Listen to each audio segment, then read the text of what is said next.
हाय दोस्तों, कैसे हैं आप सभी। मैं डॉक्टर अनव्यास फिर से अपने यूट्यूब चैनल पर आप सभी का स्वागत कर रहा हूं और आशा कर रहा हूं सभी ठीक है, मस्त है, एंजॉय कर रहे हैं। Investment analysis and portfolio management का सब्जेक्ट चल रहा है। फोर्थ मोस्ट इंपॉर्टेंट क्वेश्चन पर मैं आ गया हूं।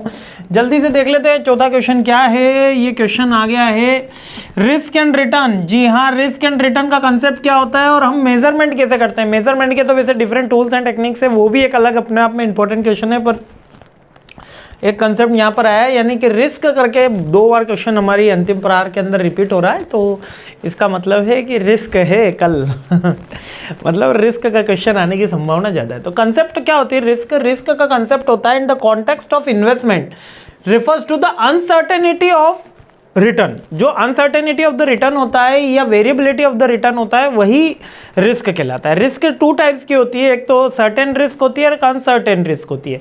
सर्टेन रिस्क मार्केट रिस्क होती है, बेसिकली उसको हम डाइवर्सिफाई कर लें, कुछ भी कर लें, उसका कुछ नहीं किया जा सकता। लाइक इकोनॉमिक कंडीशन डाउन हो गई, आज यूक्रेन और रशिया में जो यूक्रेन का अपना जो शेयर मार्केट था या रशिया का जो शेयर मार्केट था वो पूरे के पूरे मार्केट को इम्पैक्ट कर रहा है क्योंकि वॉर जोन में आ गया, तो वो सिस्टमेटिक रिस्क होती है ना। सर्टेन रिस्क यानी कि सिस्टमेटिक रिस्क। सिस्टमेटिक और अनसर्टेन को मैंने बोला अनसिस्टमेटिक, यानी सर्टेन को भी क्या है सिस्टमेटिक रिस्क बोला, सर्टेन है वो होगी ही होगी।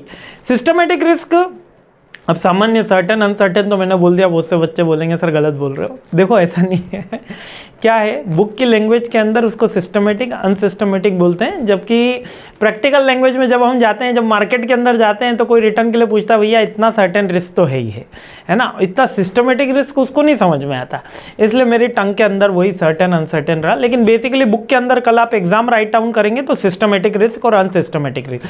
सिस्टमेटिक रिस्क मार्केट रिस्क होती है जिसको अवॉइड नहीं किया जा सकता, जिसको डाइवर्सिफाई नहीं किया जा सकता। अनसिस्टमेटिक रिस्क वो रिस्क होती है जिसको आप अवॉइड कर सकते हो, बेटर रिसर्च करके डाइवर्सिफाई करके अपने एसेट्स को कम कर सकते हो।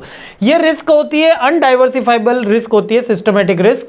ये किस लिए होती है, जब इकोनॉमिक कंडीशन चेंज हो जाए, हमारी कोई पॉलिटिकल फेवर्स चेंज हो जाए या पॉलिटिकल पॉलिसीज चेंज हो जाए, वॉर्स हो जाए, नेचुरल डिजास्टर आ जाए, तो उसको तुम चेंज नहीं कर सकते। लेकिन अनसिस्टमेटिक रिस्क कौन सी होती है, जो कंपनी में किसी इंडस्ट्री की जो हम रिस्क ले रहे होते हैं कि ये तो भैया कंपनी आगे बढ़ेगी बढ़ेगी, इसका शेयर जो है यस बैंक का 10-15 रुपए का 200 बनेगा। अभी भी मेरे को 20 लोग ऐसे मिलते हैं जो कहते हैं यस बैंक जो है 200 बनेगा। सर आप लिख लेना, क्योंकि मोदी गवर्नमेंट क्या कर रही है, बैंकिंग डेवलपमेंट कर रही है, बैंकिंग डेवलपमेंट करेगी, इंफ्रास्ट्रक्चर डेवलपमेंट होगा, इंफ्रास्ट्रक्चर डेवलपमेंट होगा तो ये यस बैंक का शेयर बढ़ेगा। मतलब उनकी थ्योरी उनके अकॉर्डिंग चल रही है और शेयर बढ़ भी रहा है, लेकिन कितना बढ़ेगा कोई नहीं जानता। ये है अनसिस्टमेटिक रिस्क। जब हम किसी एक इंडिविजुअल कंपनी या इंडस्ट्री के ऊपर रिस्क लेने लग जाते हैं और उसी के बारे में हम ये सोच रहे होते हैं कि ये बढ़ेगा नहीं बढ़ेगा, और उसका हमारे पीछे कोई वैलिड रीजन नहीं होता है ना। क्या बढ़ेगा कि मोदी गवर्नमेंट ऐसा करना चाह रही है, इंफ्रास्ट्रक्चर, भैया और भी बैंक है, IDFC है, एक्सिस है, बंधन है, इनके शेयर, बोले सर सब बैंक के बढ़ेंगे, तो सबके कैसे बढ़ जाएंगे जब ये IDFC और एक्सिस बैंक क्या देखते रहेंगे। पर इसका लॉजिक भी बन रहा है क्योंकि यस बैंक का शेयर ने अच्छे रिटर्न दे दिया बीच में कुछ, तो अब भगवान ही जाने होने क्या वाला है। लेकिन अनसिस्टमेटिक रिस्क वो रिस्क होती है जब हम किसी इंडिविजुअल कंपनी और इंडस्ट्री पर रिस्क लेने और हम क्या करते हैं, डाइवर्सिफाई करके इस रिस्क को कम कर सकते हैं। इस रिस्क को कम करने के लिए अनसर्टेन रिस्क को कम कैसे करा जा सकता है, डाइवर्सिफाई कर लो। आप एक ही कंपनी के सारे शेयर मत बाय करो, डिफरेंट कंपनीज के बाय करो, डिफरेंट एसेट्स लो, तो वो अनसर्टेन रिस्क अनसिस्टमेटिक रिस्क में आ जाएगा। सिस्टमेटिक रिस्क को आप डाइवर्सिफाई कर दो क्योंकि पूरा मार्केट ही डूब रहा है, अब सभी मर रहे हैं तो हम भी मर जाएंगे, तो क्या बात होगी। तो अनसिस्टमेटिक और सिस्टमेटिक रिस्क आपको समझ में आ गया होगा। अब मेजरमेंट कैसे होता है रिस्क का, बेसिकली आज जो सबसे ज़्यादा प्रोमिनेंट पॉइंट है वो है होता है उसका बीटा। यदि बीटा 1 से ज़्यादा हो, यानी कि बीटा का मतलब है, अब यहाँ पर थोड़ा सा समझ लेना क्योंकि आगे भी ये क्वेश्चन आता है और आएगा ही। बीटा क्या होता है हमारा कि एक वॉलेटिलिटी होती है हर शेयर की, ठीक है, ये मार्केट की वॉलेटिलिटी।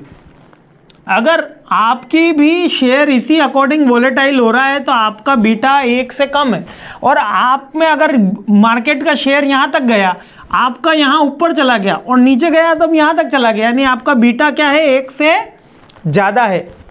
जब बीटा 1 से ज़्यादा होता है तो उसमें वॉलेटिलिटी ज़्यादा होती है, यानी वो कंपनी मार्केट से ज़्यादा रिटर्न भी दे सकती है और ज़्यादा लॉस भी दे सकती है, तो यहाँ पर रिस्क ज़्यादा होती है। तो मेजरमेंट रिस्क के लेस देन बीटा 1 वाली कंपनियों में इन्वेस्टमेंट की सलाह दी जाती है। स्टैंडर्ड डेविएशन, वेरिएशन, इससे भी हम जो होता है मार्केट की रिस्क चेक करते हैं। अब वेरिएशन यानी कि कितना वेरी हो रहा है, एवरेज हम निकाल के चेक कर लेते हैं। और स्टैंडर्ड डेविएशन जितना मार्केट से दूर जा रहा है, जितना डेविएशन उसका स्टैंडर्ड से ज़्यादा डेविएट हो रहा है, यानी कि मार्केट डेविएशन और कंपनी डेविएशन या इंडस्ट्रियल डेविएशन यानी कि ऑटोमोबाइल इंडस्ट्री डेविएशन, या आप सेंसेक्स 50, सेंसेक्स 30 हो गया अपना, निफ्टी 50 हो गया, इनसे डेविएशन जब कंपेयर कर रहे हो, अगर ज़्यादा वॉलेटिलिटी आ रही है तो उसमें से दूर रहने की सलाह दी जाती है। तो वेरिएशन से अपन चेक कर सकते हैं, स्टैंडर्ड डेविएशन से चेक कर सकते हैं, बीटा के थ्रू चेक कर सकते हैं। इसके अलावा वैल्यू एट रिस्क, कितनी रिस्क इन्वॉल्व होती है, ये कंपनी टू कंपनी डिपेंड करती है, उसके कॉन्फिडेंस लेवल के ऊपर जब हम एनोवा टेस्टिंग करते हैं तब ये फाइंड आउट होता है। शार्पन रेशो, ट्रेनर रेशो, ये दोनों इंपॉर्टेंट क्वेश्चन है, याद रखना। ये मैं देख के ही बता देता हूँ कि ये आगे लिस्ट में होंगे, है ना। जब हमारी टीम ने लिस्ट मेरे से फाइनलाइज कराई होगी, क्योंकि अभी आपको पता है बहुत सारे सब्जेक्ट की बहुत सारी यूनिवर्सिटीज़ में मेरे तरह, तो ये आगे आएगा ये, और हम इसको डिटेल के अंदर देखेंगे, है ना। एक सेकेंड, हाँ ठीक है कंफर्म हो गया है। तो शार्पन रेशो, टाइनर रेशो जो है वो आगे भी है, तो अपन इसको और आगे डिटेल के अंदर ये देखेंगे। मोस्ट इंपॉर्टेंट क्वेश्चंस में से आता है जब हम एनालिसिस कर रहे होते हैं पोर्टफोलियो का, बेसिकली उसके लिए यूज़ होता है। ठीक है, तो चलिए आगे बढ़ते हैं और अपनी सीरीज आगे बढ़ाते हैं। जय हिंद। तो यहाँ पर हमने कौन कौन से क्वेश्चन देख लिए ये देख लेना भैया, वरना कहोगे कि सर ने क्या बढ़ा रहे हो, सर ही जान रहे। सबसे पहले हमने रिस्क देख लिया। रिस्क के दो टाइप हैं, सर्टेन रिस्क, अरे sorry systematic risk, unsystematic risk, है ना। उसमें रिस्क एंड रिटर्न का कंसेप्ट अपन ने देख लिया, है ना। उसके अलावा इसके कंपोनेंट्स तो अपन ने ऐसे कुछ है नहीं, और मेजरमेंट के इसके पॉइंट्स है, और मेजरमेंट के पॉइंट्स अब मैंने बता दिया। बीटा है आपका, वेरिएंस है, और दो रेशो आएंगे, ये रेशो अपन आगे सीख लेंगे, और वैल्यू एट रिस्क। तो ये पांचों मिला के अपना क्वेश्चन हो जाता है। तो कभी कभी जब लकी डे होता है तब certainty risk, systematic risk, unsystematic risk ही एग्जाम में आ जाती है, इतना सारा नहीं आता।